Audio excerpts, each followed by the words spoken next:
Salam belajar, selamat kembali di review penilaian akhir tahun bersama Miss Wedia. Miss Wedia ingetin jangan lupa like, subscribe, dan aktifin loncengnya ya guys. Nah, kita masuk ke pointernya. Akan mempelajari mengenai bab 5 sampai bab 7 tentang bangun ruang dan juga data. Di sini kita masuk ke bangun ruang. Volume merupakan kapasitas seberapa banyak ruang yang dapat dimasuki benda. Ini bagian dari unsur suatu kubus, di mana kubus terdapat titik sudut sebanyak 8 buah, bagian sisi sebanyak 6 buah, dan bagian rusuk sebanyak 12 buah. Biasa rusuk disebut juga sisi.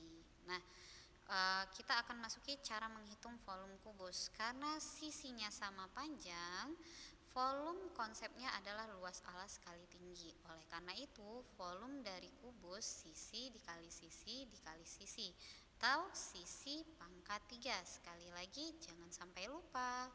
Nah, kalau untuk luas permukaannya, itu karena ada 6 bagian sisi, dan satu sisi rumus luasnya adalah sisi kali sisi, otomatis luasnya menjadi 6 dikali sisi dikali sisi, atau 6 sisi pangkat 2. Ini adalah contoh soal di mana suatu kubus memiliki panjang rusuk 9, ditanya volume dan luas permukaannya. Volumenya itu nanti masuki rumus, jadi dapat hasilnya 729, sedangkan luas permukaannya jadinya 486. Nah, kemudian selain kubus ada balok. Ini adalah bagian unsur balok, secara umum sama, tetapi beda karena panjang sisinya berbeda, jadi dia mempunyai panjang, lebar, dan tinggi. Ini menghitung volume balok, di mana volumenya adalah panjang kali lebar dan dikali tinggi. Akan berbeda ya dengan si kubus. Sedangkan luas permukaannya itu menjadi 2 kali panjang kali lebar tambah panjang kali tinggi ditambah lebar kali tinggi. Tinggal dimasukin aja angkanya.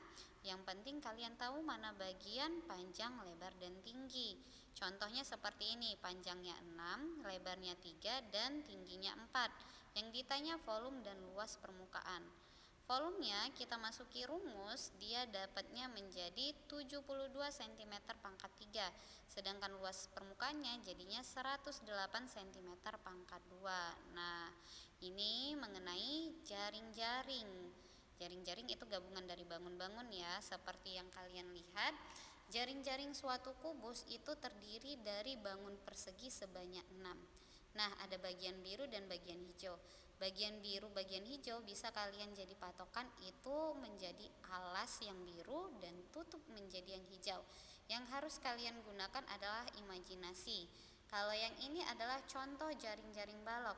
Jaring-jaring balok dia akan berselang-seling bagiannya, seperti yang kalian nampak, bagian ungu dia akan berselang-seling dengan bagian kuning.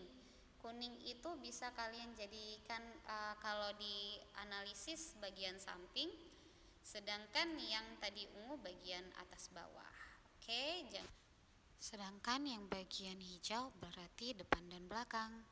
Thank you untuk materi bangun ruangnya.